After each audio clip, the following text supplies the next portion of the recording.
Hi friends, ఎలా ఉన్నారు అందరూ బాగుండాలని మనస్ఫూర్తిగా అయితే కోరుకుంటున్నాను. నేను ఈరోజు పల్లీల చట్నీ ఎలా ప్రిపేర్ చేయాలో చూపిస్తానండి. ఈ పల్లీల చట్నీలో ఆనియన్ టమాటా కూడా వేస్తే ఇంకా బాగుంటుంది. ఒకసారి చూద్దాం రండి. ముందుగా అయితే కళాయి పెట్టుకున్నాను. మనకి ఎన్ని పల్లీలు అయితే కావాలో ఆ పల్లీలను అయితే వేయించుకుందాం. దోరగా వేయించుకుందాం. దోరగా వేయించుకున్న తర్వాత అది తీసేసి పక్కన పెట్టుకొని, నెక్స్ట్ మళ్ళీ అదే కళాయిలోనూ కొంచెం ఆయిల్ పోసుకొని జీలకర్ర వేసి, నెక్స్ట్ ఒక 2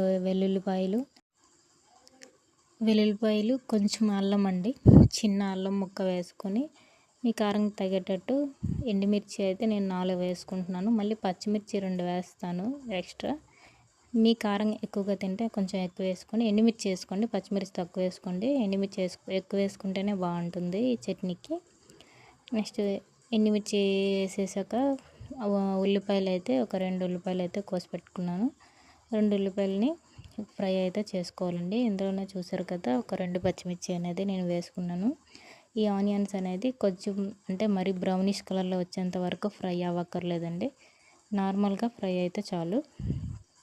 నార్మల్గా ఫ్రై అయిన తర్వాత టమాటో కూడా వేసేస్తాం కదా, ఈ టమాటోతో పాటు ఆ ఉల్లిపాయలు కూడా మగ్గిపోతాయి కనుక ఎక్కువ ఫ్రై చేసేసి మరీ మార్చేయాల్సిన అవసరం అయితే లేదు ఈ చట్నీకి అయితే. ఇందులో కొత్తిమీర కూడా వేసుకుంటే బాగుంటుంది. నేనైతే వేయట్లేదు కొత్తిమీరని.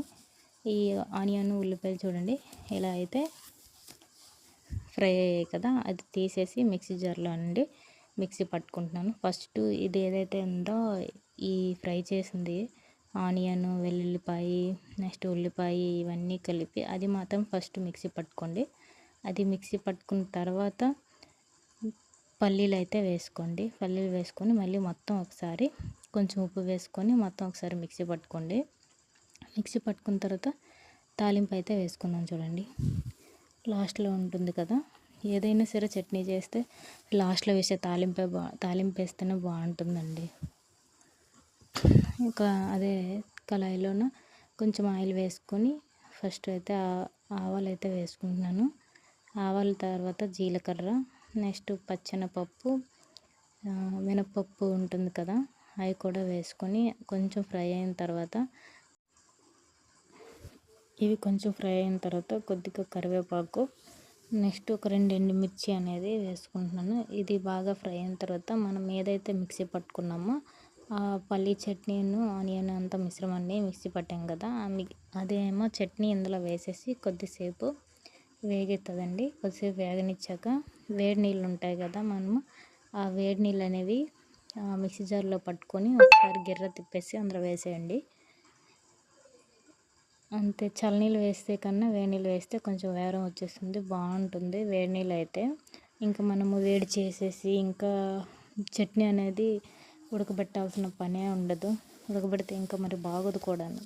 ఇదే అండి, నేనైతే ఆనియన్ దోశ ఇంతకుముందు చూపించాను కదా, దాంతో అయితే తింటున్నాను. నా వీడియో కనుక నచ్చినట్లయితే లైక్ చేయండి, షేర్ చేయండి, కామెంట్ చేయండి, సబ్స్క్రైబ్ చేయడం మర్చిపోవద్దు. Thank you for keep watching. By.